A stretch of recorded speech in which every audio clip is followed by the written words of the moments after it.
कौशिक जी, आपके लिए एक क्वेश्चन है कि जो आज की नई पीढ़ी है, उसको हम भक्ति पथ पे कैसे लाएं या उस भक्ति पथ की इम्पोर्टेंस कैसे बताएं? देखिए, वस्तुतः जीवन भी एक समुद्र है। जैसे समुद्र में लहरें बहुत उठती हैं, ऐसे जो जीवन हमारा है उसमें भी हमारे मस्तिष्क में बहुत ज़्यादा लहरें, हमारे मस्तिष्क में बहुत ज़्यादा क्वेश्चन हमें इतना मजबूर कर देते हैं कि कई बार तो व्यक्ति डिप्रेशन और आत्महत्या की ओर चला जाता है। मुझे याद है कि मेरे पास एक दंपति आए जो स्वयं तो भक्ति में थे और उन्होंने भक्ति के अपने प्रताप से बच्चे को अच्छे स्कूल में पढ़ाकर बहुत अच्छा एक योग्य व्यक्ति बना दिया।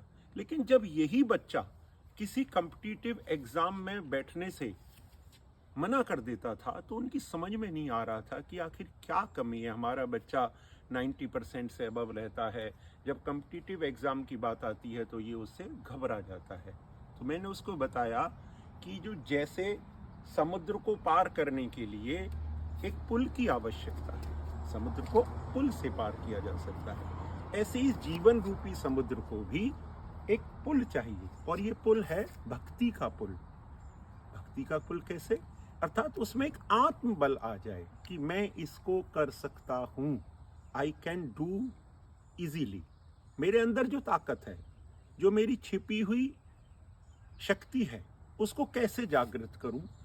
और जब उस बच्चे को मैंने इस पुल का उदाहरण दे के समझाया, देखो भाई, अगर ये पुल नहीं होता तो क्या आप इसे पार कर सकते थे?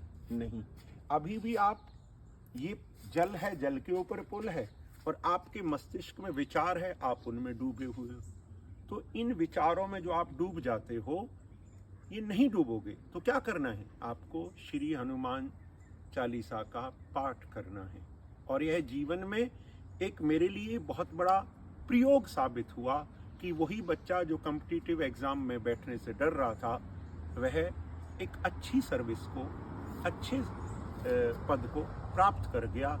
मात्र उसको कमी क्या थी? अच्छी एजुकेशन थी, अच्छा स्कूल था, अच्छे पेरेंट्स थे, लेकिन वह जीवन रूपी संसार सागर पर पुल नहीं निर्माण कर पाता था। अर्थात वह ये हिम्मत नहीं जुटा पाता था कि मैं कैसे सफल होऊंगा। तो सफलता का मंत्र है जीवन में विचार रूपी समुद्र को पार करने के लिए भक्ति का पुल बनाया है। ओम नमः शिवाय।